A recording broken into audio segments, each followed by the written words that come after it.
صحीह अल-बुखारी। बाब मक्का और मदीना की मसाजिद में नमाज की फजीलत का बयान। हदीस नंबर 1188। तर्जुमा।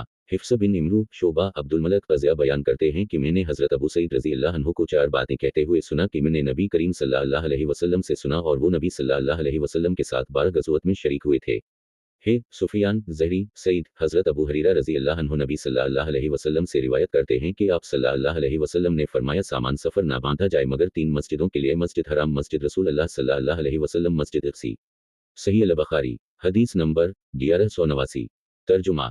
दूसरी सनद हमसे अली बिन मदीनी ने बयान किया कहा कि हमसे सुफियान बिन यीना ने बयान किया उनसे ज़हरी ने उनसे सईद बिन मुसैयब ने और उनसे अबू हरीरा रज़ी अल्लाह अन्हा ने कि नबी करीम सल्लल्लाहु अलैहि वसल्लम ने फरमाया कि 3 मस्जिदों के सिवा किसी के लिए कजावे ना बांधे जाएं, यानी सफ़र ना किया जाए। एक मस्जिद अल हराम, दूसरी रसूल अल्लाह सल्लल्लाहु अलैहि वसल्लम की मस्जिद मस्जिद नबवी और तीसरी मस्जिद अल अक़सा यानी बीत अल मक़दस।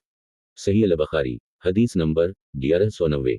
तर्जुमा। अब्दुल्लाह बिन यूसुफ मालिक ज़ैद बिन रबा उबैदुल्लाह बिन अबू अब्दुल्लाह अगरा हज़रत अबू हरीरा रज़ी अल्लाह अन्हु से रिवायत करते हैं कि नबी सल्लल्लाहु अलैहि वसल्लम ने फरमाया कि मेरी इस मस्जिद में नमाज पढ़ना सिवाय खाना काबा के दीगर तमाम मसाजिद की 1000 नमाज से बेहतर है।